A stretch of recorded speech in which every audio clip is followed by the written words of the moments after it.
Is Brett Baty a top 10 prospect in all of baseball? On today's show, I have Aram Leighton on to discuss his top 100 list and why he did have Baty crack that top 10. We'll also discuss Francisco Alvarez in the big leagues, why Ronny Mauricio did crack the top 100, why Mark Vientos fell off. We're going to get to all of it on today's edition of Locked On Mets.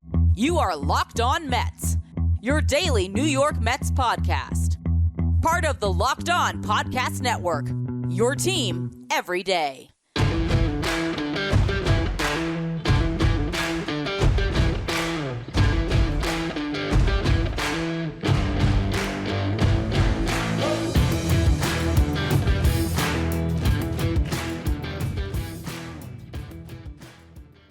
Now, I am always excited to talk Mets prospects with Aram Leighton, but especially when the new top 100 list comes out for just baseball, and there was a lot of juicy stuff for Mets fans on this list.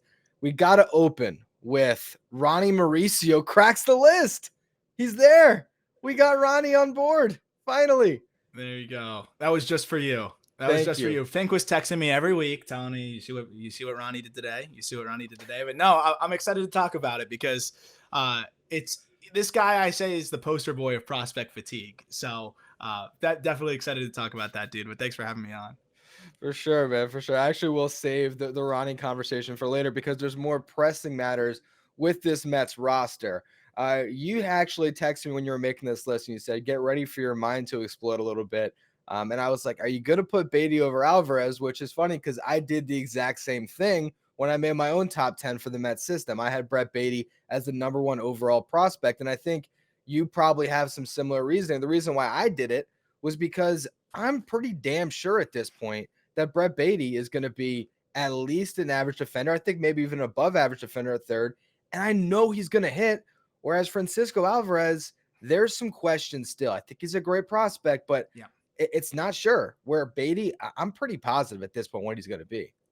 And that's 100% what this is all about, right? People talk about prospect rankings, what goes into it, and there's a lot of variables. But, you know, the most settling thing when you're ranking a prospect is when there's less variables. And I think with Brett Baty, the one biggest variable I think there was two variables with him, right? It was, how does the glove progress? And will he hit the ball in the air more? He's answered both of those, right? The glove has progressed very nicely. We've seen that. And he's hitting the ball in the air. He's always hit the ball hard. So now it's all coming together for him offensively. For me, it's very hard to poke a hole in his game. And like you said, you know what you're getting. Is his ceiling as high as Francisco Alvarez's? No, because Francisco Alvarez's ceiling is probably the best offensive catcher potentially. And like a catcher that can hit 35 home runs, 40 home runs. But the problem is, he still has some progress to make defensively. He still has some progress to make in the bat-to-ball department. And that's not to disparage Francisco Alvarez. He's a top 15 prospect for a reason. He's really, really good. But I looked at it from this perspective. If I'm building a franchise, I'm taking Brett Baty, right? If I'm making a trade with the Mets, not that they would ever trade either of these guys, but for the thought exercise here, I would prefer if the Mets were trading, for my superstar major leaguer, and they said you can have one of Alvarez or Baty, I'd take Baty because I know I'm guaranteed getting an above average third baseman that I can plug in there with all-star potential. Wider range of outcomes with Francisco Alvarez, but Baty, I think, is one of the highest floor prospects in baseball right now. And the ceiling's still there, man. Yeah. And I don't even know if we've mentioned yet, he was number 8 on your list. So Brett Baty, he came in what, in the late teens, I believe, on the last list, something like that. I think maybe in the low 20s. Yeah, somewhere in there. I know he was in the top 30, but a jump up to 8 when you compared him to other, because I'm sure you did the same thing. I mean, it wasn't just Alvarez you were comparing. You kept on moving him up and up and up. So is that just the case of every single time you had to compare Baty to this guy, it just kept coming up? Brett Baty's the guy that you'd really like. Yeah, and that's the hardest part about it, right? Because what I do is I look at the player, I write the detailed write-ups, which you can go check out on justbaseball.com, which is, 100, way more than that. You've seen it, but hundreds and hundreds of words of each aspect of their game. So like that, I break that down first. Then when I have all the write-ups done, I do what you just said, kind of get them in the ballpark area of where I think they're going to be ranked. And then it's, would I take him over the guy ahead of him? And the answer kept saying, you kept being yes. It kept being yes, and it kept being yes. So he kept moving up, up, up, and up. And, for me, it was just the more I watch this guy, the more I like him. I also have heard great things about him between the ears in terms of his makeup, his work ethic. He apparently carries himself like a big leaguer, but then also the way he started this season, spring training wise, and then what he's done now in the early point of the regular season, 112-mile-per-hour home run the other way. Like that's where we already knew what he was capable of floor wise. Like I really felt like he was a really high floor guy, but when you have these flashes, I don't like small sample sizes, but when you get a flash of that, it's like, whoa, he can do that. So I think he's showing us a little bit more ceiling now too. This is a guy that could be a masher at third base and hold his own defensively. I'm going to take that over even some of the guys that we have ranked behind him, like a Marcelo Meyer, who I know people love, Red Sox shortstop prospect, huge upside, but he's yet to really have success beyond the lower levels.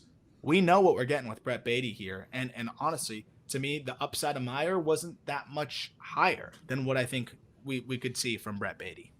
And the crazy thing about Brett Baty right now, there's this guy, I don't know if you've heard of him, Fernando Tatis, that's playing some AAA right now. I think I've heard of him, yeah. Yeah. Brett Baty's hitting the ball harder than him right now in the early parts of the season.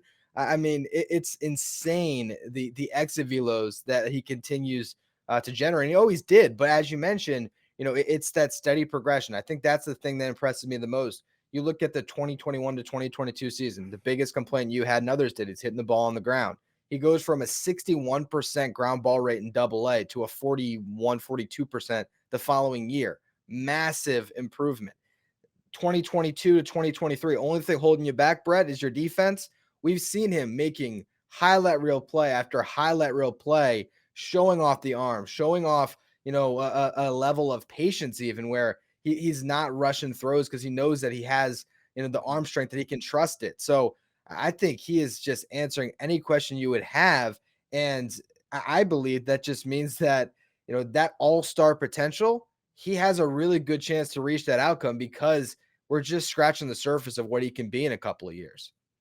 Absolutely, man. And you hit the nail on the head. It's even the like internal clock defensively. Like it's just the comfort. The game is slowed down for him defensively. And offensively, he's just continued to be that guy. When it comes to 90th percentile exit velocity, which is one of the things that I look at the most when it comes to a guy's power, Brett Baty is elite. 107 miles an hour. It's right there with Francisco Alvarez. It's right there with some of the best power hitters at the big league level. For reference, I'll pull up like Pete Alonso. Like his 90th percentile exit velocity last year was right around coming up right here, 109. So that Pete Alonso's built on hitting home runs. A guy that's does a little bit of everything is a tick below that. Like that shows you what Baty's capable of. And again, he could still grow into more and more power here as he continues to mature. He's 23. But yeah, the points he made defensively, I feel very good that at the very least he could be an average defender there. And, the one reason that they kind of said to hold them back was the defense. Yeah, you got Eduardo Escobar playing third base. I want to get to that whole dilemma in just a minute here. First, though, another word from our sponsors. Today's episode is brought to you by RocketMoney. Try it for free for 30 days. We've all heard it before, but you know what happens?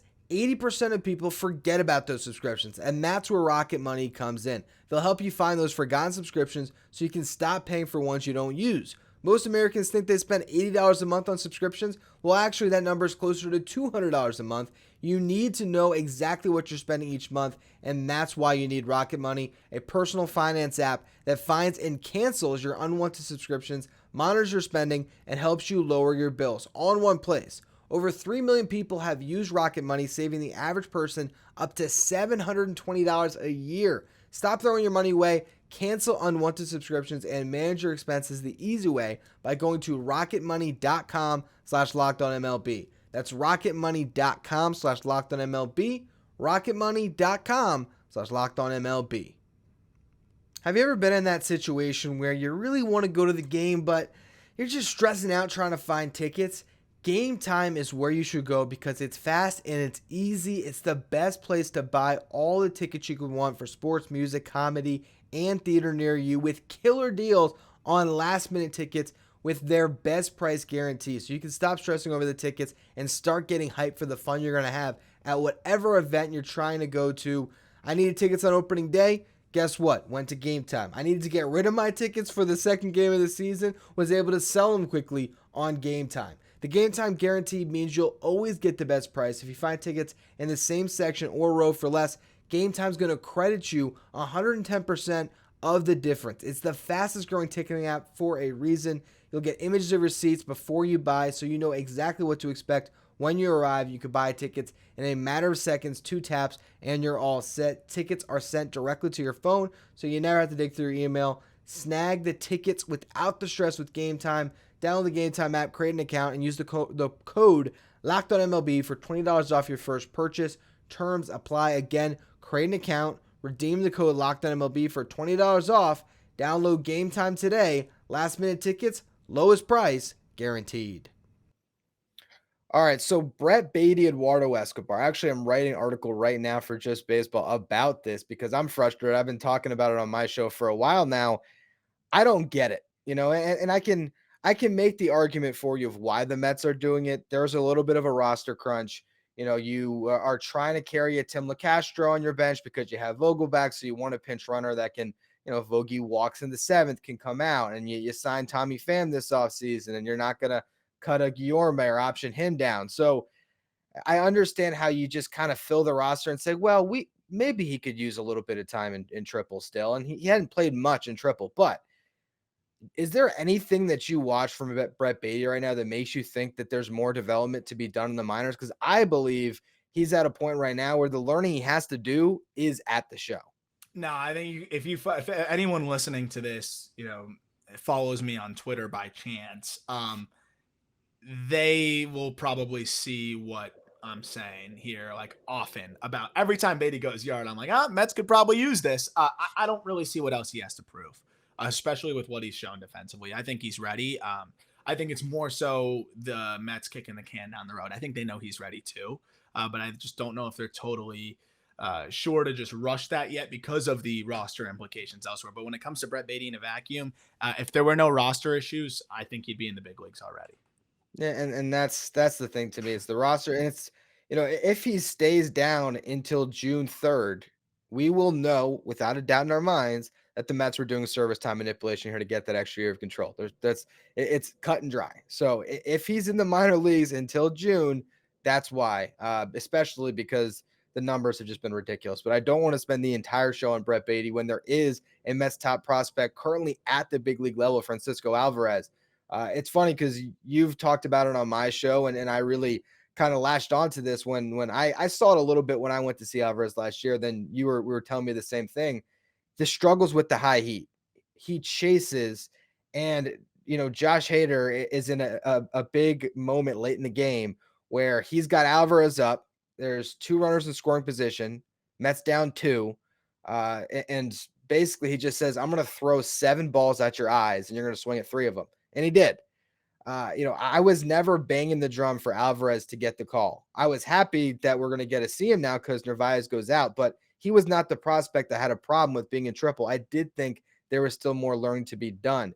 Are the things that he has to work on, manageable at the big league level, or are the Mets kind of, hurting his development by having him up right now because he's not quite able to help the team? It depends on how he handles adversity, and I think he's a pretty mature player as well. And I think, just even seeing the way he's handled the media and, goes about his business, I think he's a pro. But it is worth noting, like, that last time I was on the show, and this was before he really got called up, I talked about my concerns with his ability to hit fastballs, specifically high spin fastballs at the top of the zone. And that was something that started to really blow him up in triple. And it was clear as day to me. And in the big leagues, man, like, they eat guys like that alive. Like, the high spin fastballs are in vogue. That's what, gets guys paid in Major League Baseball. And when they know that you're a guy that's going to chase that, they're going to keep throwing it up there. There's a way where, Alvarez can improve that. But I don't think it's just the decision to swing at a high pitch. I think it's also, his timing and feeling rushed. And, when you're rushed, you're more likely to make the wrong swing decision. And it just seems like with the way he kind of gets going into his swing, a lot of things have to be on time for him to be good. And that happens with a lot of young hitters. He's 21 years old. So I do think that he'd be better off in AAA right now, working through his pitch selection, working through his timing and things like that.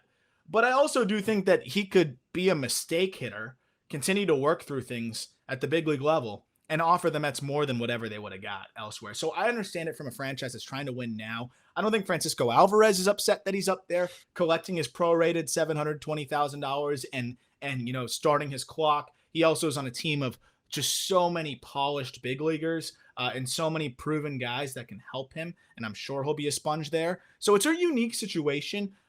So long that it doesn't impact his confidence, and I don't see him as a guy that's going to be impacted confidence-wise. He just doesn't seem like that kind of guy. I think he can develop up there. I think he can. I think we've seen a lot of examples of that at the big league level. It would be a little bit easier in triple, but this is something that he can continue to learn, I think, as he gets more at-bats, and he's going to get at-bats. So that's the good part. Defensively, I think it's great for him too. And I think that's something that, as long as the vets are willing to be patient with him behind the dish, I think this could be a really good opportunity for him there. But I'd tell fans to kind of temper the expectations offensively. He's going to run into some. He's going to hit bombs. But like if he's Mike Zunino offensively in his first year, like I don't think you have to be shocked with that. I mean, a good Mike Zunino, right? Yeah. Like he hits 25 home runs, but hits in the low 200s. I don't think that should change your outlook on him, because he could be in AA right now and still be younger than the age level. So it's important to note, what these guys' ages are, but it's a testament to his talent that they're even willing to try this right now. I think the big concern I have is just, it's early, so we don't know, but it seems like they're gonna essentially kind of keep Nito as the starter, and they're basically playing Alvarez like one of every 3 games.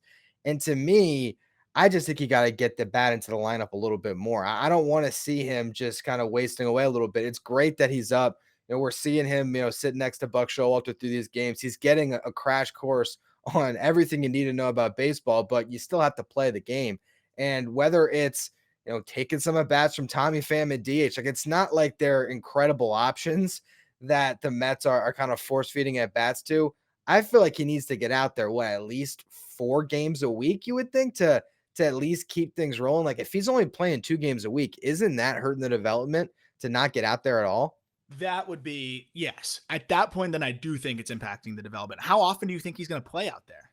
Well, right now, so I think he's been up for, I want to say 2 series, and he's played 2 games. I know he played 1 game last series, and I think he just played 1 game against the Marlins. So yeah, I would hope that they're going to get him in the lineup a little bit more, but I mean, a perfect example, it was, they had Ryan Weathers that went up against in the second game of that last series against the Padres. He started that one. And then it was Blake Snell. I don't know why you don't DH Alvarez that day, at least, and get in some at bats against a lefty that I think he could handle. So that's to me, it's concerning that they aren't playing him more. I want to see him in the lineup. If he's up, you still got to play him, because you want this guy to get up to speed as quick as possible, because the best version of the Mets this year does have Alvarez catching if he can figure it out.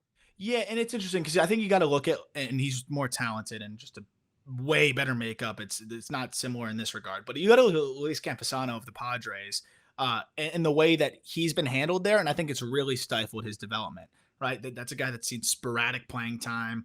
When he's in Triple, he puts up great numbers, and they bring him back up, and then he plays here and there. They start Nola, and that's mostly because I think Campusano is not as favored within that organization because of his makeup questions and things like that. And pitchers don't love working with him. So it's a little different. But the point being, talented catching prospect. They needed him. Team in win now mode. They bring him up. Now he's not playing as much. And he's kind of in this in-between range where he can't work on things enough. So I think that would be where I have a problem. If he's playing less than 3 times a week, that's probably not great.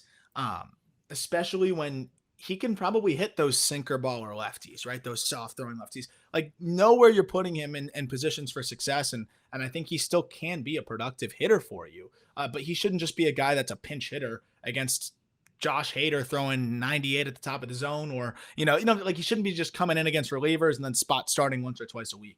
That at that point, you're better off just going to trade for a catcher, or, just piecing it together in the meantime.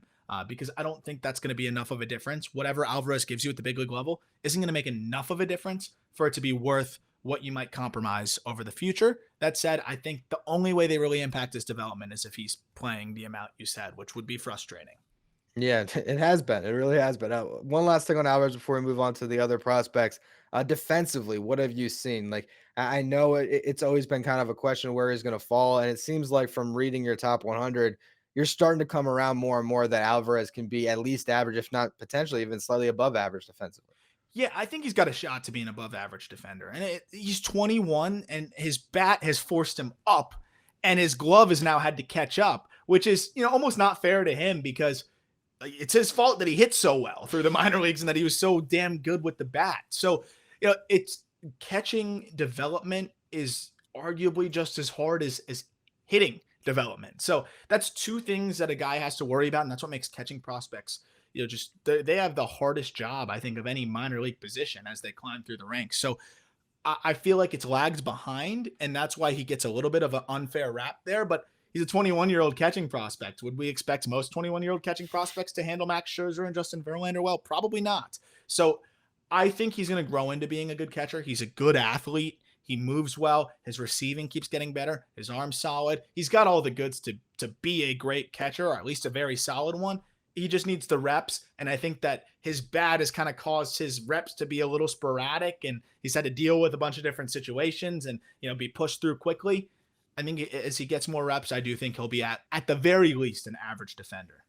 Yeah, no, I think it's kind of unfortunate because the Mets kind of got the wrong injury. If there was a veteran to go out, I think it would have been better if it was one that opened up playing time for a Mark Vientos or a Brett Baty. And Alvarez was the guy I thought that could use the most time in triple, and he's the one who's up right now, but we'll see how he handles that situation. I want to talk about Vientos. I want to talk about Mauricio. We're going to get to them in just a minute. First, though, another word from our sponsors. Today's episode is brought to you by the mobile game Ultimate Baseball GM. This is my favorite app on my phone now. I love playing Ultimate Baseball GM because it allows me to manage a team my way and navigate through a season. We've all wanted to do it. Personally, I've always been an MLB The Show guy. I love franchise mode because I like to build out my roster. I like to be the GM of the Mets and navigate through a season. Well, now I could do that on the convenience of my phone, and I could take it anywhere I go, where I can, hire my coaches and staff, manage team finances, scout and draft players, navigate my franchise through all of free agency and the ups and downs of a season, all of it in a challenging and realistic game world. Ultimate Baseball GM is completely free and playable offline, so you can play on the go as you want, when you want. Once downloaded, you don't need Wi-Fi. It's all there for you in app play. And Locked On Mets listeners are going to get a 100% free boost to their franchise when using the promo code Locked On in the game store. So make sure to check it out. To download the game, just visit probaseballgm.com. Scan the code or look it up on the app stores. That's probaseballgm.com. Check out the Ultimate Baseball GM. Start your dynasty today. All right, so Mark Vientos falls off the top 100. Ronny Mauricio grabs the last spot. I want to start with the guy that's closer to the big leagues in Vientos. He is crushing the ball right now in triple. Ultimately, I imagine that he might have fallen off this list simply maybe a little prospect fatigue, or just that there's so many good prospects in baseball that you have a guy that's bat only. And that's really what it is. Just defensively, he's pretty much first base DH at this point, I feel like. Yeah, had nothing to do with my opinion on Vientos really changing much at all.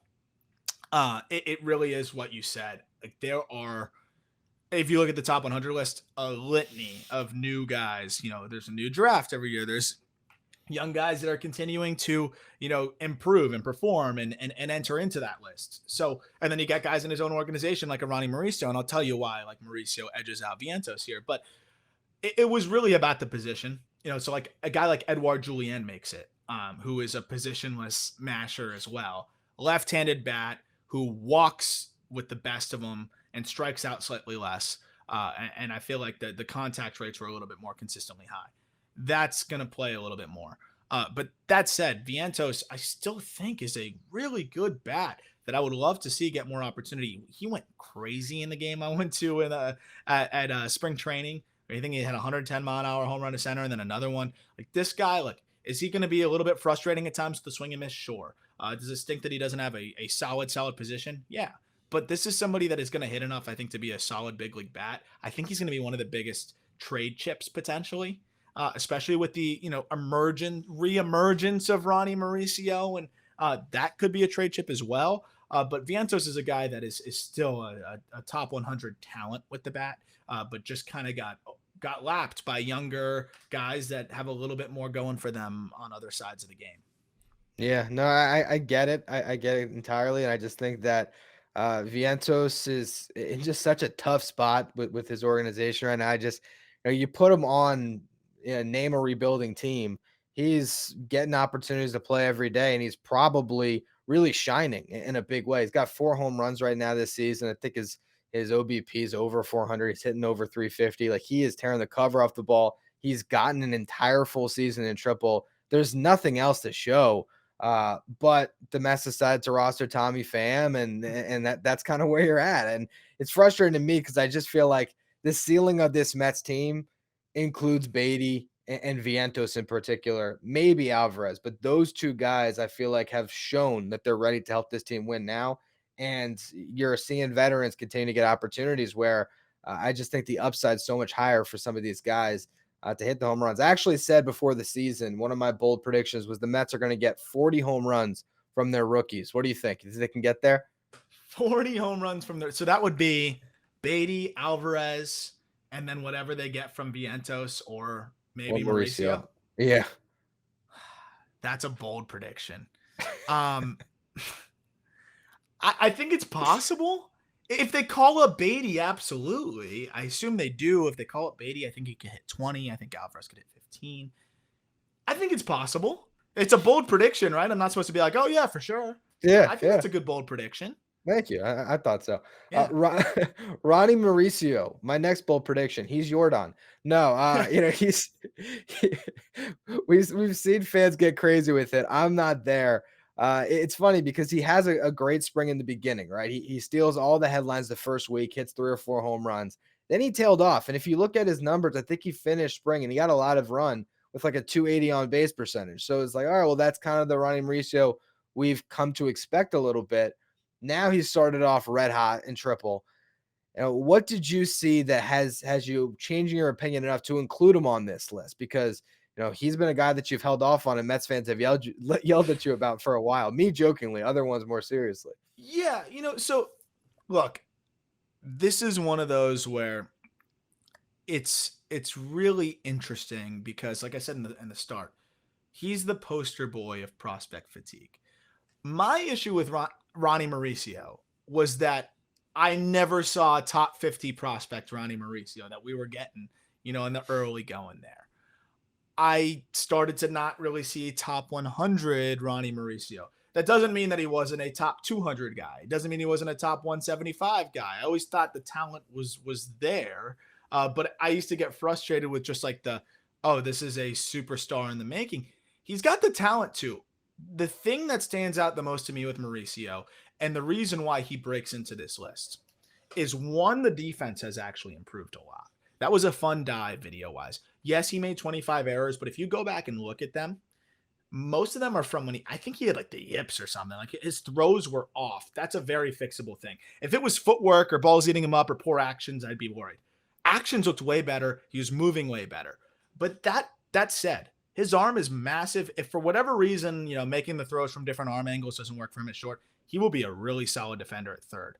I was worried that he might kind of be on that Vientos path of not really being able to defend. I thought he'd thicken out more. He hasn't. The other side of it is that this guy turned 22 a week ago. And it's important not to pit guys against themselves, which Mauricio climbed quickly, which I think also kind of led into the prospect fatigue side of things. But he's 22 in AAA. Like if he was dominating AA, everyone would be very excited about him, right? If they were slower with the development of him in terms of pushing him, it probably would have painted a better picture. My biggest issue with him is his approach. And that is the thing that has just not gotten better. It's gotten marginally better in the early going this year. If you combine early part of this season of spring training and the early parts of this year, his swing rate is down. His approach has been one of the worst I've seen from a top 100 caliber talent, chasing over 40% of the time. But his bat to ball skills are better than people would expect. The defense has improved. The power is darn near plus plus. It might be plus plus. And for me, that's enough that he could go through this whole year in AAA, repeat it next year again, and still be younger than most of the players at that level and the average age of that level. So the age really factored in for me here. He's got a year to continue to get better with the approach. And that earns him a spot at the 100 mark in the back end of this top 100 because he's so young still. And it's just an approach thing. I say just, but I figure he can improve there. And then what he did in the Winter League was awesome too. This isn't just a spring training and then early going of this year. This has been going since the Winter League with a lower swing rate. So there's something there. And it's interesting enough to get him back on the list. But the defense really helped.